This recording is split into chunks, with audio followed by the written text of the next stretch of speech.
welcome to Release Your Wings. I'm Dan Bagley, and I'm interviewing Shireen Chada tonight. And we have a rather interesting question. Are you a human being or a human doing? Human being versus human doing is the topic tonight. So, Shireen, how are you feeling today? Are you a human being or a human doing? I feel like a being. Ah, good. Well, in this being, is this a changeable being or is it an ongoing being? In other words, how you feel now in this moment, is it different than yesterday at this time?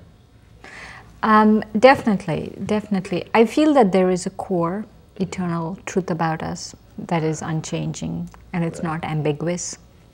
If I'm not sitting in that state of awareness, then I feel it changes. And then when I'm sitting in that state of awareness, then it doesn't. So now I'm making a concerted effort to sit in that state of awareness so it's not changing. Right. So the old Alice in Wonderland moment where she's talking to the caterpillar and he says, "Who are you?" And she says, "I don't know. I know who I was when I got up this morning, but I must have been changed several times since then." In a funny way, she's talking about the surface of how she looks, her size, and all of that. But what you're saying is at the deepest level, you stay the same even though you're doing many, many things. Right. At the deepest level, we are a soul, that I'm a soul, and that I'm a human being, or I'm a spiritual being having a human experience.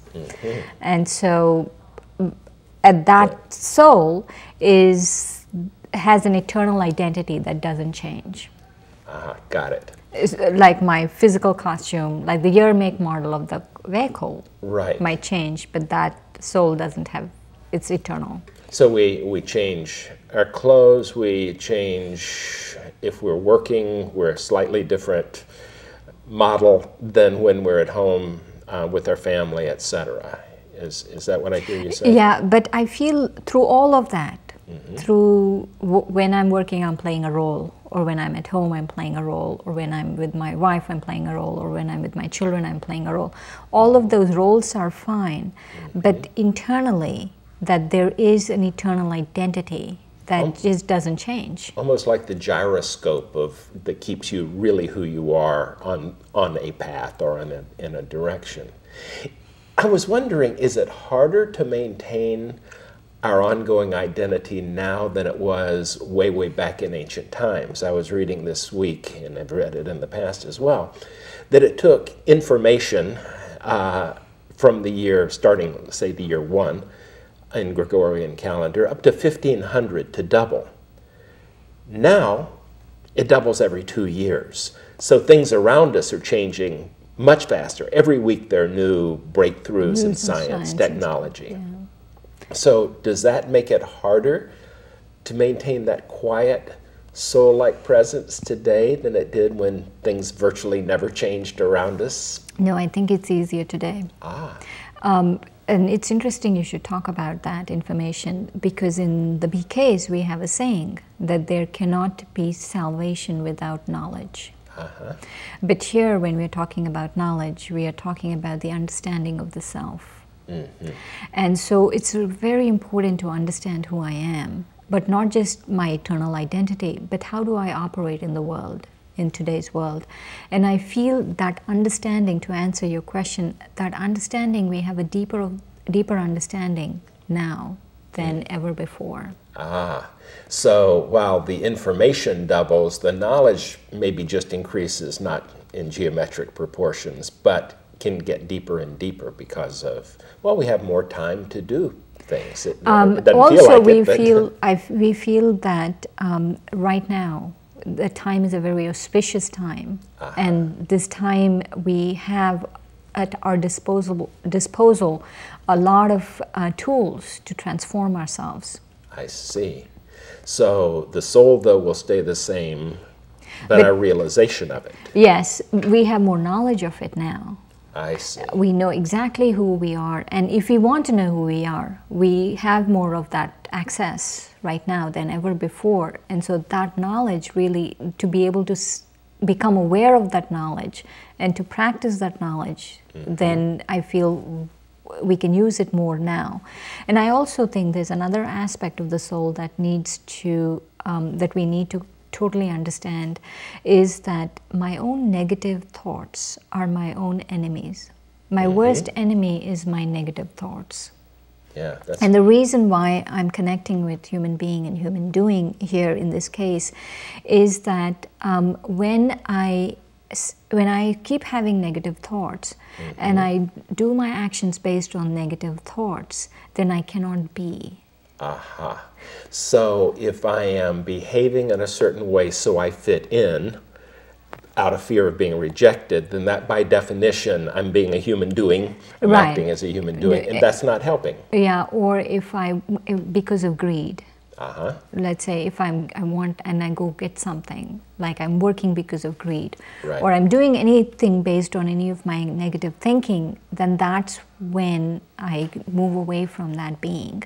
So part of the philosophy would be that feeling good and centered is really the path to better enlightenment, better realization of Right. There is this sense in also in being is that these vices like the greed or the ego or any of those things that we have, they can actually be transformed. So if we have an understanding of them, we can transform them, and once we start transforming them, then we are in our original state of being. So almost like an Aikido master, you take the momentum of the vice and turn it to a virtue, and you have that momentum working. Right, like with anger, right? We have a lot of force with anger, but with that same amount of force, if I transform myself, or if I make enough effort, then, or if I have ego, then with that I transform into something else more positive. All of those things help me to become aware of my eternal identity. Got it. So when we're aware, what's the payoff? This is a setup question. What is the payoff to recognizing our eternal identity? Happiness. Okay. Peace. I feel that silence, right? That I am a bodiless soul. That I have this body, but I actually, the soul, am bodiless. And when I'm in that state, that I experience a very deep silence. Yes. And in that silence, a lot of things become very clear. And not only do they become clear, but I am able to sit with experience my original qualities of love. You know, like love is a very subtle feeling. I'm able to experience that love. I'm not only able to experience that love towards myself, but I'm also able to experience the love of the Supreme towards me in that state. So I'm hearing a deep level of mindfulness where every moment is delicious in its own way. So if you're eating a strawberry, that strawberry, if you're totally in the moment of being with that, then that is one amazing strawberry, as opposed to gobbling stuff down while we're watching the evening news. Right. Which is actually just sort of doing the feeding and doing the entertainment, catching up on the news, rather than just being in a moment. Yeah. Also, I feel one of the things about the evening news or any kind of TV, mindless activity that we do, is it takes away from that deep reflecting about who am I. And it's very important to reflect deeply about who I am, like any knowledge, to make it my own. If I'm going to school to become a medical doctor, I need to reflect on it to be able to really absorb it. In the same way that knowledge about myself is not enough till I reflect on it. And so if I'm not reflecting on it and I'm not taking these moments to reflect on it and just getting into mindless activity, then I'm really wasting it, I feel. So being a human being is actually taking the time and creating the discipline to fully appreciate every moment and who we are in that moment, as opposed to being distracted in all directions. Is that pretty much on it or not? Yeah. There's one little thing I want to mention here. I feel that when I take praise for what I'm doing, then it's very hard to be. because you're then doing it for the praise rather than for the joy of the... Yeah, and also I'm getting sidetracked, so to speak.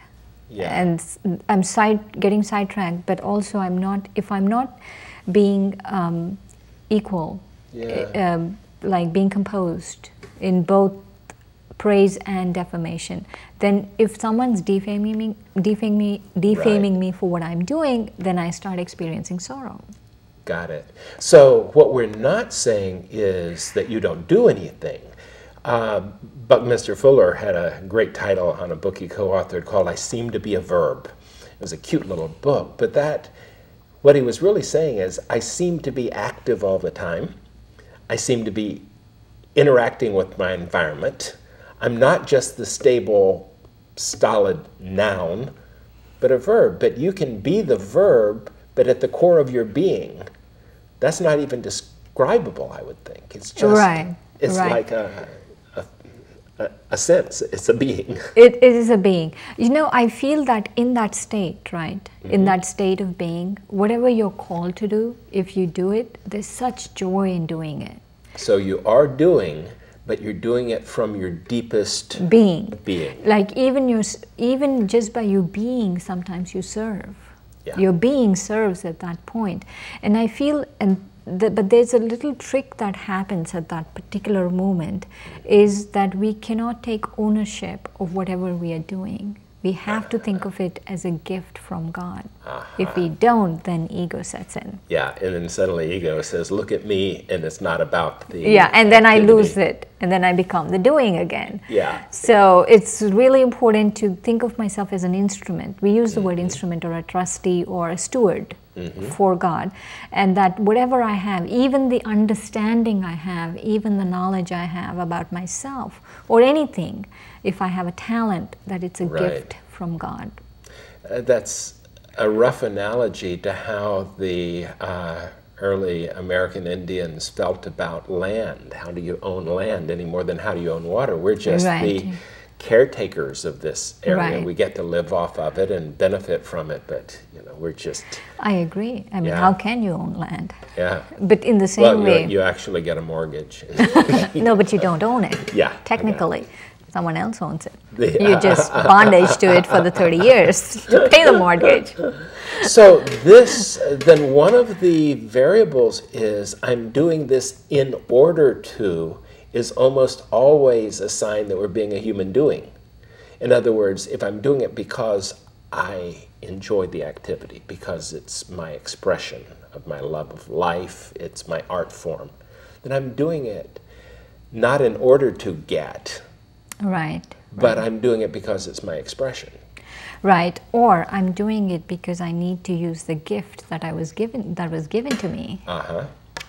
And the gift because that is the fullest expression of my life, of my being. Okay, but I can imagine people saying, yeah, but I still got to pay my rent. So how do we reconcile these human being and human doing simultaneously? I think they're mutually exclusive.